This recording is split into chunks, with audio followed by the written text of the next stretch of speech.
Padre del cielo, Señor, te oramos, Señor, a ti porque tú eres nuestro Dios todopoderoso, Señor, porque tú creaste todo, Señor, y tú estás en control de todo, Señor. Y te damos gracias por permitirnos venir aquí a adorar tu santo nombre, a alabarte solo a ti, Padre, a glorificarte con todo lo que nosotros estamos haciendo actualmente aquí en esta tu iglesia, Padre Santo. Te pedimos, Señor, que tú sigas obrando en nuestras vidas, Señor, por medio de tu palabra. Haz que tu palabra penetre en nuestros espíritus, Señor, y seamos transformados cada día para ser parecidos cada día más a la imagen de tu Hijo, Señor. Te damos gracias por tu palabra. En Cristo Jesús. Amén. Amén. El pasaje de hoy que vamos a analizar, a estudiar,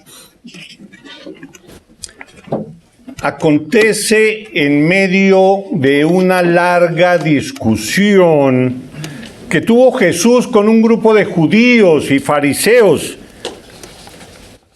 y que comienza, pues bueno, estamos estudiando el libro de Juan, capítulo 8, ¿no? Ahí vamos en nuestro estudio de este evangelio.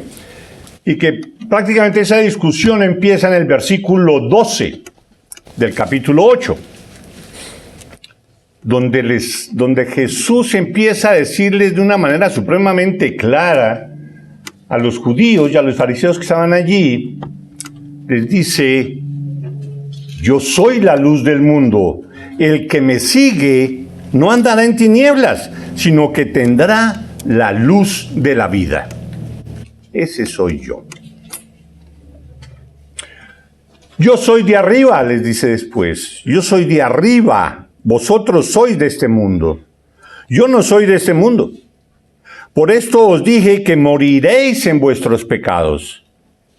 Porque si no creéis que yo soy, en vuestros pecados moriréis.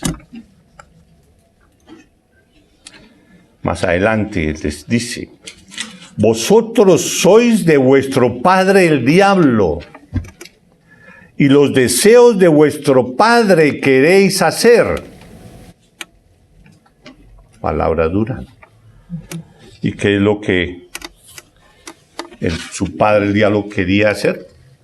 Pues seguir en sus mentiras y tratando de matarlo, porque esa es una de las funciones del diablo. Él vino para destruir, acabar y matar y todo lo malo.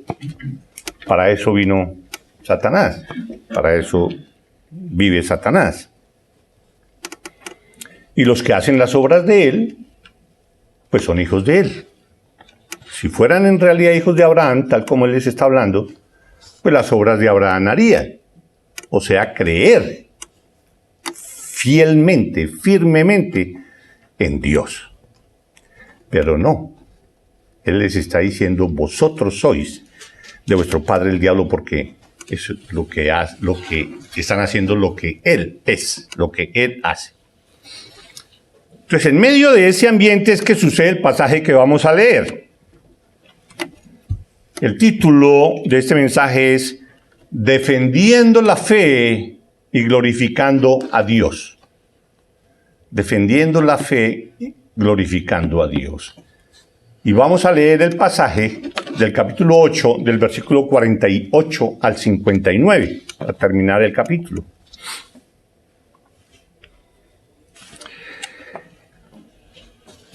Al leerlo, tengamos en cuenta la forma como Jesús confronta a todas estas personas que están en contra de él.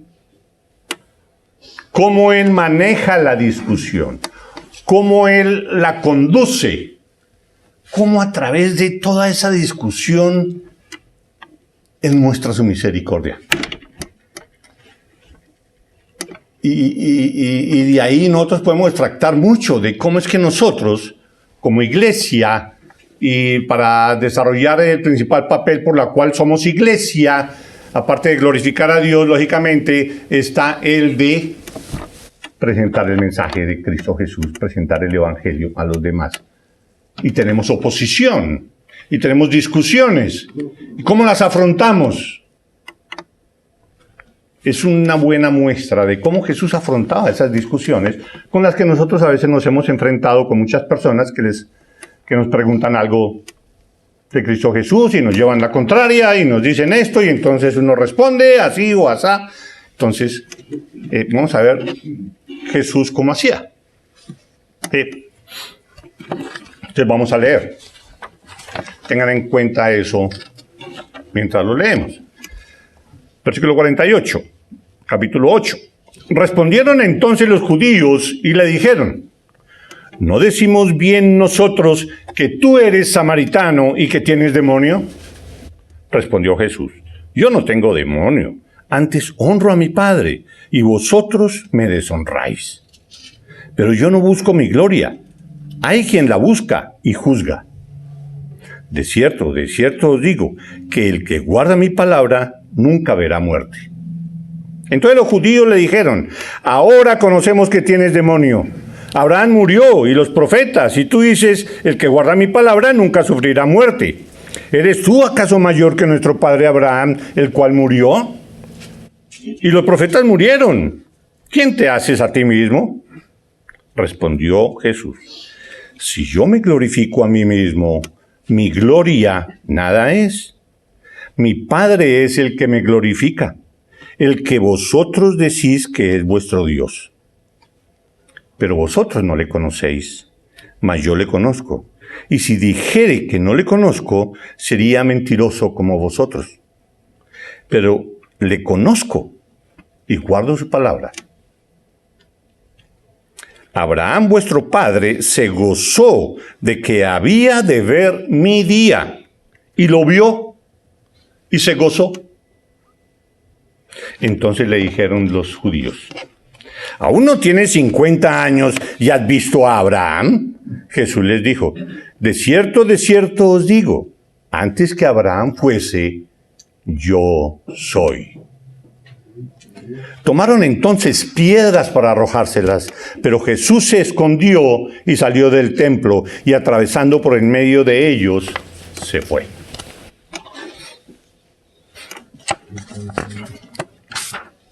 Ese es el pasaje.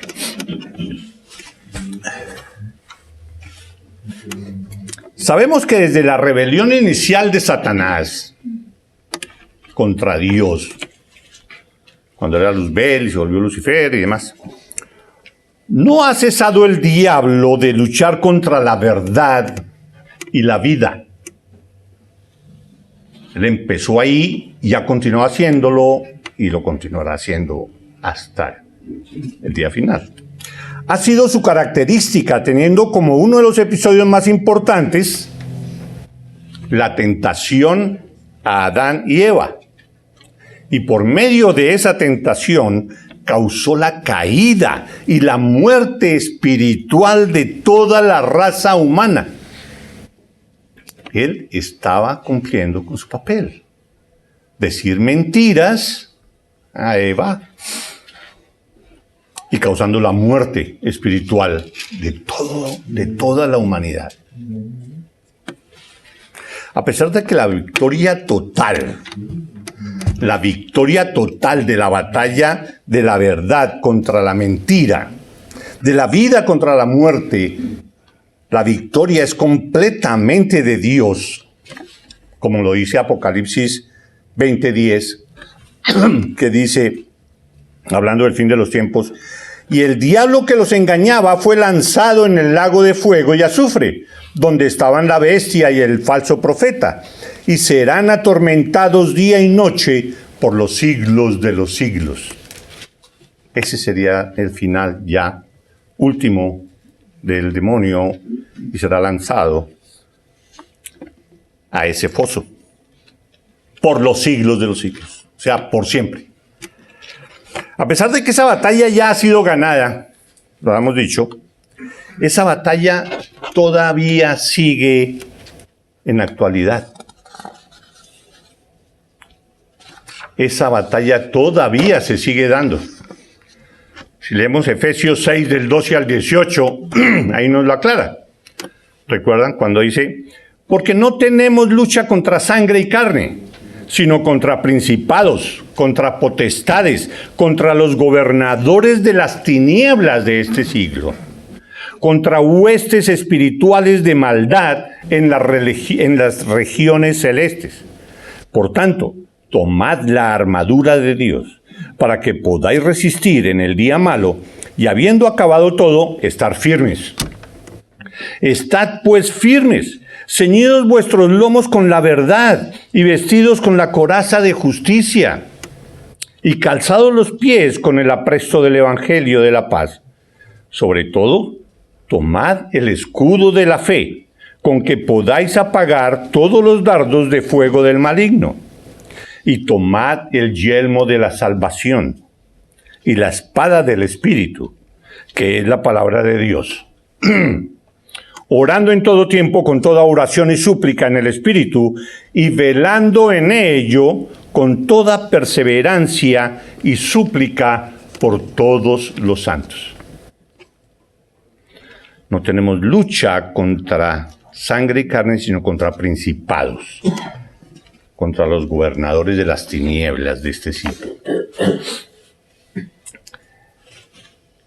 Todos sabemos que la batalla continúa y que día a día tenemos que enfrentarnos todos nosotros con toda esa maldad. Todos los días nos enfrentamos contra toda esa mentira de Satanás. Las tentaciones nos rodean. Y todo eso se ve plasmado en lo que se habla y las modas del mundo. Todo eso se ve plasmado, la obra de Satanás, en la forma como él utiliza la cultura para tratar de destruir lo que Dios hace. Por eso existe el humanismo actualmente. ¿Qué es el humanismo? La cultura prevalente hoy en día que nos dice que todo está bien. Si a ti te causa placer, hazlo. ¿A ti te parece bien hacer eso? Hazlo. Tú eres tu propio Dios, tú puedes hacerlo, hazlo. Lo único que importa es que tú sientas placer en lo que estás decidiendo hacer. Si a ti te gusta, hazlo. Ese es el humanismo en últimas. También existe la posmodernidad. Un nombre, pues que lógicamente tiene que decir después de la modernidad. Una época de la cultura que se le llama la época moderna. Ahora ya estamos más allá, posmodernidad. La posmodernidad. Donde anteriormente la modernidad se basaba era en lo científico, lo que diga la ciencia, eso es la verdad. La ciencia única y exclusivamente. Ahora es la posmodernidad. No, todo es relativo. Todo es relativo. Todo depende. Si se mira por aquí o se mira por allá, la verdad es relativa, en últimas no hay verdad. ¿Sí? Y eso lo único que produce es enemistad con Dios. Porque está rechazando a Dios, porque sabemos que Dios es la verdad. No es que lo que diga Dios es verdad, no, es que porque sale de Él es verdad. Él es la verdad. Cristo dijo, yo soy el camino, la verdad y la vida. La posmodernidad pues va en contra de eso. No, todo es relativo. Bueno, usted cree en Cristo, ok, es su problema. Vaya, haga lo que quiera. ¿Usted cree en esto otro? ¿En Buda? Bueno, crean lo que quiera, todo está bien.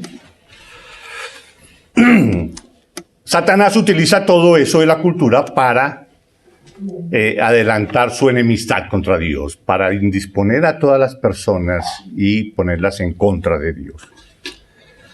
Entonces, uno de los temas que Jesús trató o manejó durante su vida pública, durante todo su ministerio, fue el de desenmascarar a los falsos maestros. A los falsos maestros y a los religiosos de la época, que habían distorsionado completamente el mensaje de la palabra de Dios. La palabra de Dios dice una cosa, ellos le daban una interpretación a su acomodo y le aumentaban cosas a su acomodo. Y resulta que después eso valía más para el pueblo judío que la misma palabra de Dios. Asimismo, uno de los temas principales, eso fue lo que hizo Jesús, desenmascarar esos falsos maestros y esa religión falsa. Después, uno de los temas principales de todo el Nuevo Testamento es desenmascarar las falsas religiones y doctrinas y prevenir a los creyentes de no caer en esas desviaciones. Las desviaciones que promulgan los falsos maestros. Pablo, Pedro y todos los que escriben el Nuevo Testamento, su principal, la gran mayoría de todos sus escritos es ese: ojo con los falsos maestros. Ojo, porque si hacen esto son falsos maestros, no les hagan caso. No dejen que esto se meta en ustedes, preservando las iglesias en sus primeros años. Después de eso, ocurrió lo mismo cuando la Reforma, en 1516, 1517, cuando empezó la Reforma. La Reforma, pues lo mismo. ¿Qué hizo la Reforma? Personajes como Lutero, como Zwinglio, como Calvino y los demás reformadores desenmascararon la falsa religión reinante en ese momento, autodenominada católica romana. Ellos desenmascararon completamente esa religión como falsa, no de acuerdo a la palabra de Dios. Esa fue la Reforma. La Reforma es volver al cristianismo bíblico. No debería llamarse Reforma, debería llamarse volver al cristianismo bíblico. Volver a la Biblia. Porque ya se estaba bastante lejos de ella con esta religión. Entonces ellos iniciaron el regreso a la verdad absoluta. Verdad absoluta, única y suficiente de la palabra de Dios. Porque en la Iglesia Católica y en las religiones en ese momento era la Biblia más lo que decía la Iglesia. Los reformados dijeron, no es lo que diga la Iglesia, porque eso son cosas de hombres, es la Biblia, la única que tiene toda la autoridad y la verdad absoluta. Y en la palabra de Dios es donde se establece que la salvación es únicamente por gracia. Es únicamente por fe. Es únicamente por Cristo. Y todo es únicamente para la gloria de Dios. Y no que la salvación es por gracia, pero la gracia la da a la iglesia. No, es la gracia que viene de Dios. Es por fe, dice la Iglesia Católica. Es por fe, pero esa fe es la que da la iglesia. Es por Cristo, esa fe es por Cristo únicamente.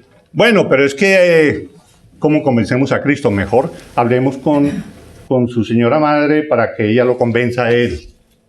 No, es únicamente Cristo. Y todo lo que se haga debe ser para la gloria de Dios, porque todo debe ser para quien creó todo lo que existe. Pero ahí no termina todo. Lo de Jesús, el Nuevo Testamento, la Reforma.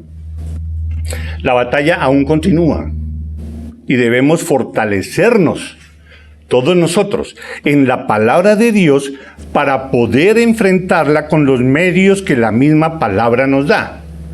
La misma palabra nos da los medios y las herramientas para confrontar esa batalla en contra de Dios y desenmascarar los falsos maestros. Es nuestra tarea. Y no dejarnos llevar por cosas que no estén en la palabra de Dios. Cualquier doctrina, cualquier predicación, cualquier alabanza, cualquier oración, nosotros debemos mirar si está de acuerdo a la palabra de Dios. todo. Y eso continúa hoy en día. Debemos continuar, debemos prepararnos nosotros para eso. Entonces, el pasaje de hoy nos muestra a Jesús confrontando a los enemigos de la fe. De este pasaje podemos aprender cómo hacía Jesús para no caer en argumentos secundarios que distraen lo principal. Ustedes saben que en las discusiones que uno tiene con las personas, a veces entonces se empiezan a plantear los argumentos y entonces se está hablando de verdades importantes de la salvación o de la creación o de los atributos de Dios, y entonces ellos empiezan a llevarla. Ah, sí, pero es que existe otro libro que también dice que la creación también hubiera podido ser por este método y toda la cosa. Entonces ya empiezan a coger por otro lado y la conversación se va hacia ese lado si uno lo deja. ¿Sí? Después ya cuando sigue la conversación, entonces lo que hace por lo regular, lo que sucede es que empiezan a atacarlo a uno. Ah, es que usted está diciendo eso porque es colombiano. O cosas así. Ah, es que usted está diciendo por eso porque es hispano. O cosas. No. Entonces, se va la conversación por otro lado. Lo importante está en uno de no dejarse llevar por eso. ¿Sí? Empiezan a sacarle defectos a uno, a inventarse defectos en uno, y ahí se acabó todo. Si uno se deja.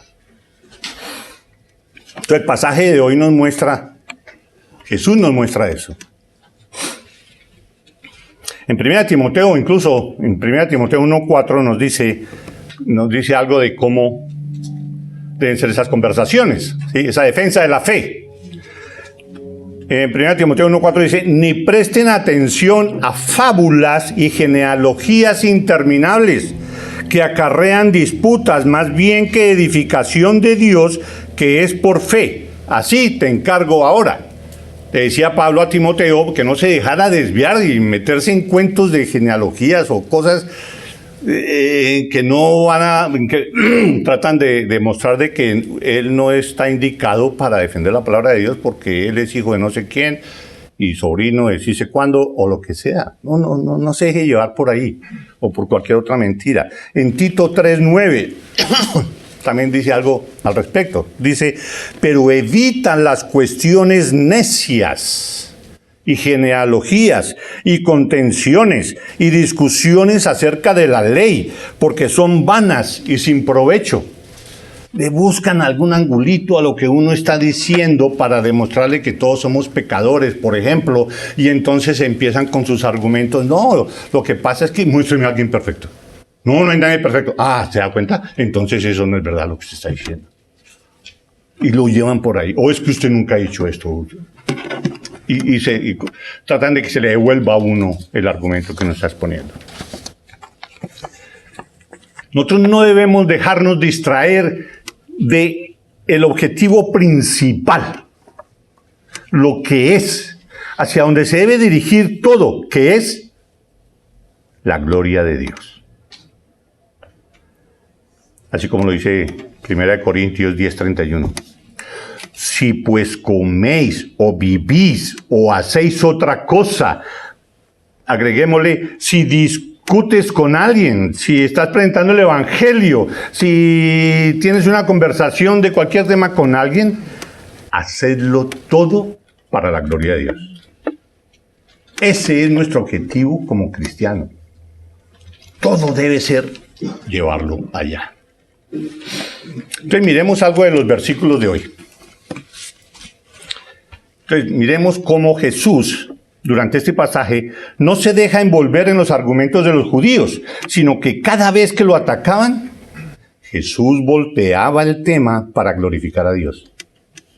Y luego, con misericordia, les daba la salida a su vida de error. Esto hizo mientras se lo permitieron. Vamos a ver que no se lo permitieron a la larga. Entonces, miremos, por ejemplo, los versículos del 48 al 51.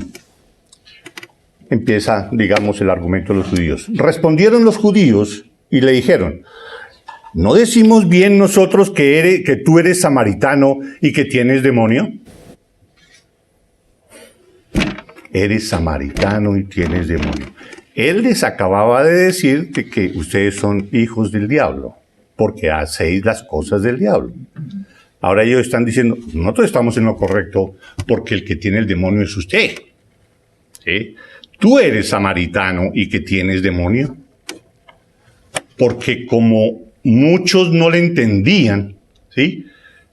Creían que el que estaba hablando barrabasadas era Jesús, y eso de hablar así que cosas que no entendían o que decían que no entendían, a esas palabras se les denominaba endemoniados, ¿sí? A los locos. Y además trataran de insultarlo. Ah, es que como usted es bajito, es que como usted tiene los ojos rasgados, es que como usted es así, no, es que como usted es samaritano. Él no era samaritano, pero aún así él no se defendió de esa manera. Y ellos tratan de ofenderlo, de molestarlo, de molestarlo. Ser samaritano para los judíos era una persona detestable. No los consideraban judíos. Ustedes saben que los samaritanos se juntaron eran de la parte norte de Israel, y entonces en el tiempo de la invasión de Asiria, entonces se llevaron a todos los judíos, pero entonces ellos enviaron paganos de los de ellos a vivir en esas tierras, pero quedaron muchos samaritanos allí. ¿Por qué samaritanos? Porque era la capital en esa época. Entonces esos samaritanos se mezclaron con estos paganos que mandó a Siria y generaron familias que no eran netamente judías. Y empezaron a meterse en los cultos de estos paganos. Entonces, para los judíos, los samaritanos era lo peor. Ni siquiera pasaban por la ciudad de Samaria, ¿recuerdan? Ni siquiera. Era lo más detestable para los judíos. Y le dicen, es que usted es samaritano. ¿Para qué? Entonces, no, yo no soy samaritano, mire mi certificado, mire que yo nací en tal parte, lo que sea. No, es lo que ellos buscan, pero uno no tiene por qué ponerse en esas. Jesús nos está mostrando eso. ¿No decimos bien nosotros que tú eres samaritano y que tienes demonio? Respondió Jesús. Fíjense cómo cualquier conversación que le dan a él la transforma a lo principal, a lo que es. ¿Qué es lo principal? A glorificar a Dios. Y dice, respondió Jesús ante esa acusación, dice, yo no tengo demonio. Antes honro a mi Padre y vosotros me deshonráis a mí. Ustedes son los que están deshonrando a Dios porque me están deshonrando a mí y yo vengo de Él. Pero yo no busco mi gloria. Hay quien la busca y juzga.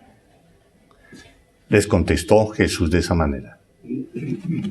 Él no dijo, yo no soy samaritano, miren tal cosa o lo que sea. Tampoco soy demonio, tratando de mostrarle. No, sino dice, yo no soy demonio. Antes honro a mi Padre. ¿Por qué? Porque lo obedezco. ¿Cómo lo honro? Obedeciéndolo. ¿Pero qué están haciendo ustedes? Deshonrándome a mí, que vengo de Él. Yo no busco mi propia gloria. Yo no estoy diciendo es que yo valgo más que cualquier otra persona. Yo no busco que ustedes me alaben a mí, ni mucho menos. Yo no busco mi gloria. Hay quien la busca y juzga.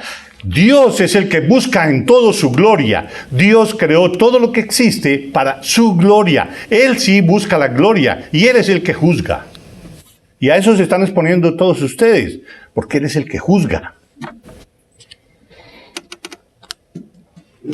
Y por último les dice, a pesar de que lo están ofendiendo, y Él les da esa explicación, Él les da una salida. Les dice, de cierto os digo, que el que guarda mi palabra nunca verá muerte. Nunca verá muerte. Guarda mi palabra y vivirás. Eso lo entendemos nosotros fácilmente hoy, de que Él está hablando de la eternidad. ¿Sí? No verás muerte. Nunca verá muerte el que obedece mi palabra.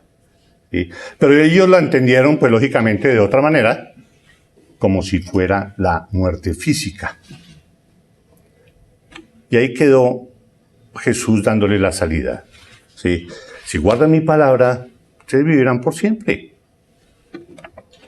No se metió en los temas que ellos querían que Él se metiera. Los versículos del 52 al 56, miremos ahí. Dice, entonces los judíos le dijeron, otra vez, otro argumento, otro motivo. Ahora conocemos que tienes demonio, le dijeron los judíos.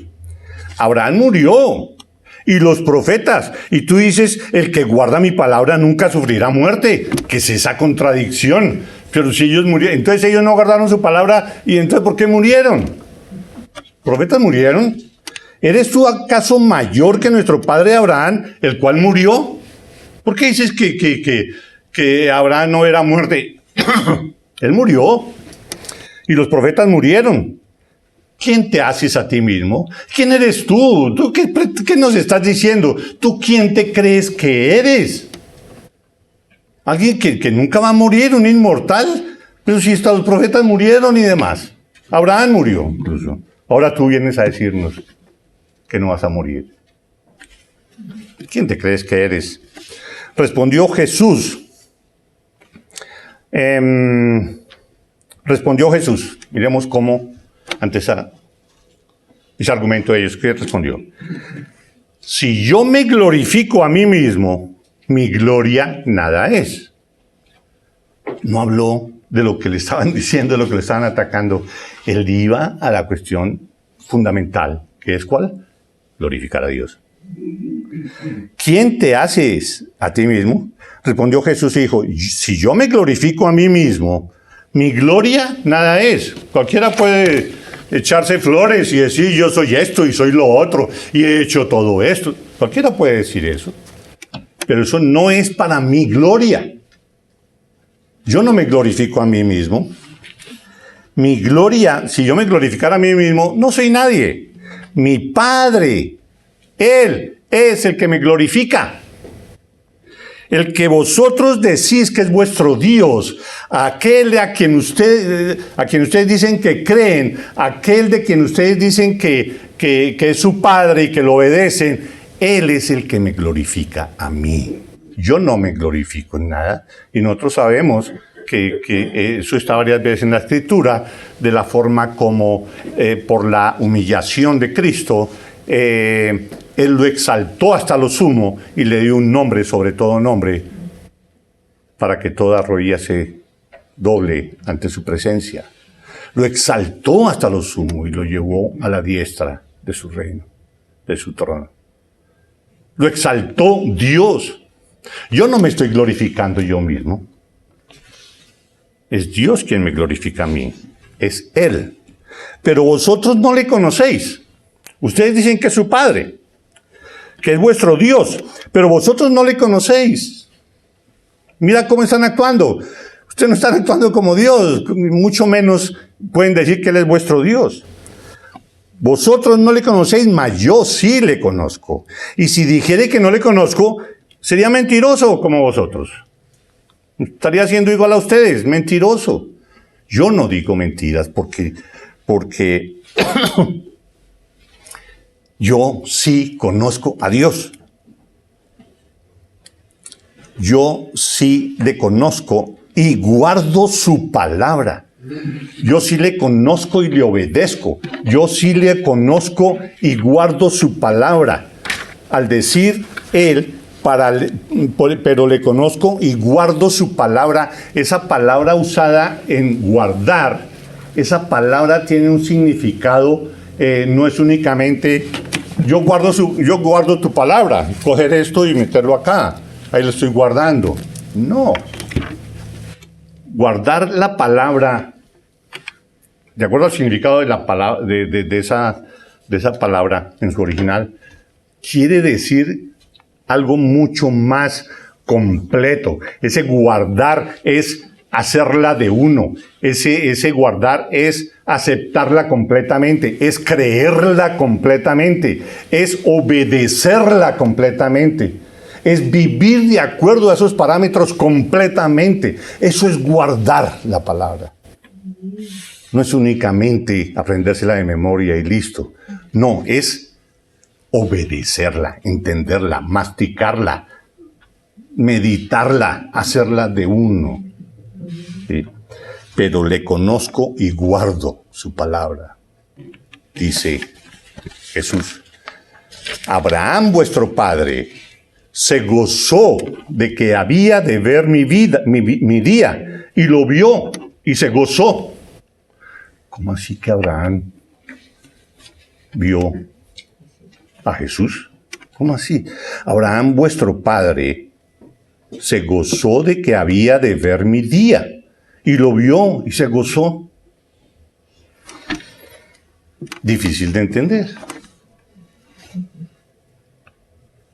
Pero nosotros podemos entender que Abraham, por su fe, porque lo que más se distingue de Abraham es su fe, el padre de la fe. Él, por medio de su fe, vio la promesa del Mesías. Empezó a verla con el nacimiento de su hijo Isaac. Ya se empezó a cumplir la promesa de Dios. Yo veo ya allá al Mesías. Abraham lo vio por su fe. Él vio desde la antigüedad, por su fe, a Jesús, a la venida del Mesías, a la salvación del Mesías. Él lo vio desde la eternidad. Nosotros estamos acá y por nuestra fe estamos viendo algo que ya pasó. También estamos viendo a Jesús en ese momento, a Dios encarnado, al Mesías que vino a morir en la cruz por nosotros. Entonces, esa fe de esto que pasó es la misma fe de Abraham de eso que iba a pasar. Entonces, Abraham, vuestro padre, se gozó de que había de ver mi día. Y lo vio. Y se gozó. En otras palabras, les estaba diciendo a los judíos, hombre, tengan fe y su vida será gozosa. Gócense. Sientan ese gozo de Dios. Pongan su fe, créanme en mí, crean que yo soy el Mesías y que yo soy la solución espiritual para todos ustedes. Yo soy quien digo ser. Él les daba, hombre, crean en mí y tendrán una vida gozosa. Él en su misericordia le está diciendo. Ellos han debido decir, oh sí, en realidad tienes razón, alguna cosa así, muéstranos qué debemos hacer. Sí, creemos en Dios, queremos glorificarlo a Él. Dinos qué tenemos que hacer para que nuestras vidas sean unas vidas gozosas y vidas con significado. Y nuestras vidas, podamos vivir unas vidas en abundancia. Muéstranos que ellos, en lugar de hacer eso, ellos se pusieron más en contra. Versículos 57 al 59. Dice... Entonces le dijeron los judíos, ¿aún no tienes 50 años y has visto a Abraham? ¿Cómo? Eso es imposible, está loco. ¿Cómo va a ser posible eso? Que usted venga y nos diga que Abraham lo vio. Si usted no tiene ni 50 años, de acuerdo a Lucas, tenía como 33 años, porque todo esto fue 6 meses antes de su muerte, y que más o menos 33 años y medio. Y en Lucas es donde se dice que él tenía como 30. Pero no es porque su apariencia fuera de 50 años, no, sino estaban dando ahí cualquier número. Tú no tienes ni 50 años y vienes a decir de que Abraham te vio, siendo que Abraham vivió, ¿cuántos años antes? 1500 años antes.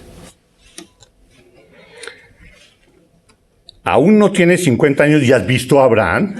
Contesta Jesús, les dice, de cierto os digo, antes que Abraham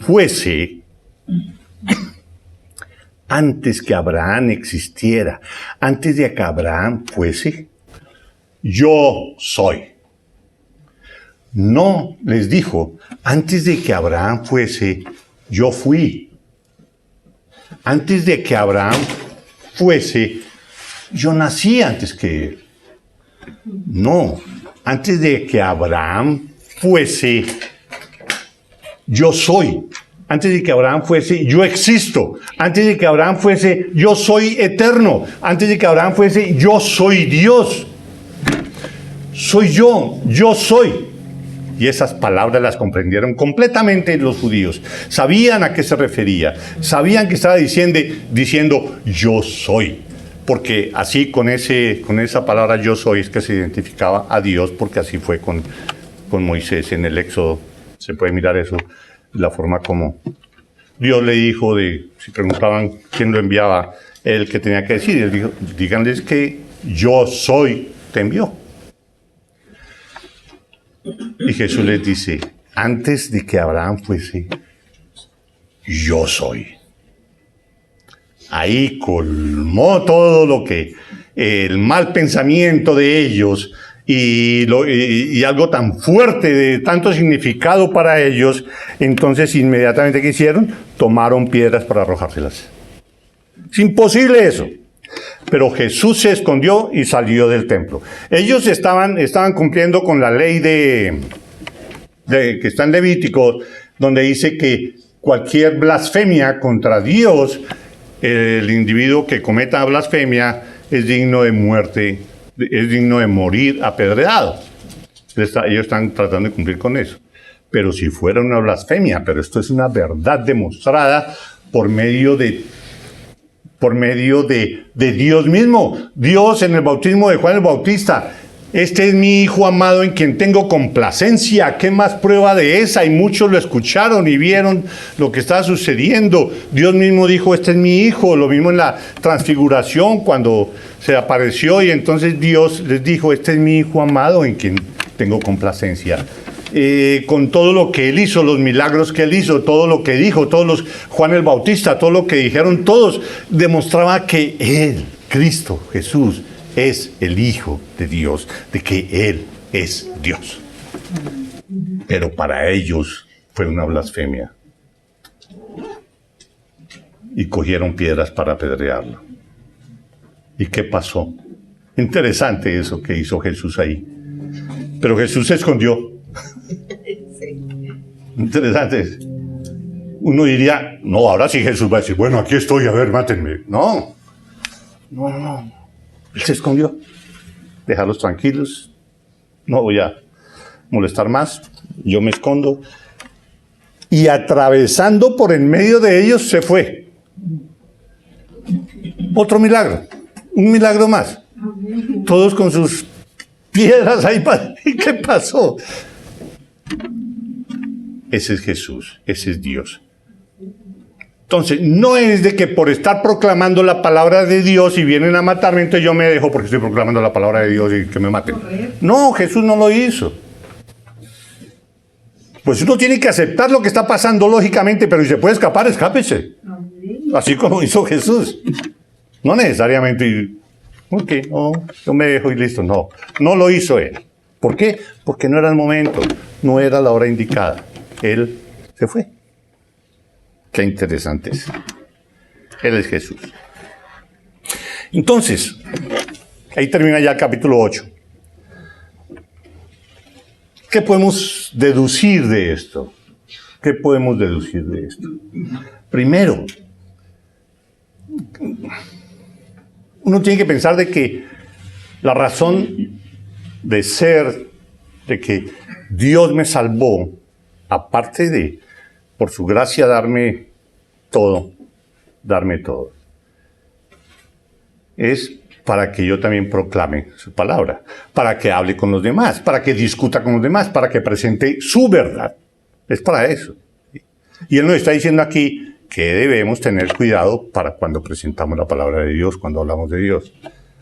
¿Cómo presentar el Evangelio aún en medio de discusiones? Es lo que podemos aprender acá.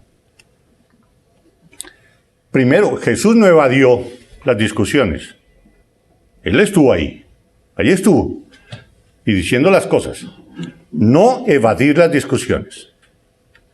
No dejarse cambiar el tema principal de hablar de la gloria de Dios y de Cristo. se está hablando así y de esta forma, hacia la gloria de Dios y de Cristo. Es lo que nosotros tenemos que hacer. No entrar con justificaciones y explicaciones que a la larga nos quedan grandes. No, hablar de la gloria de Dios y de Cristo. Al mismo tiempo, a la persona, darle salida, darle una salida. Tenemos que hablar de la gracia y de la misericordia de Dios y de todo lo que pasa con la persona que es salva por fe. El cambio, la transformación que el Espíritu Santo hace en una persona para venir a los pies de Cristo en verdadero arrepentimiento y fe en Cristo Jesús.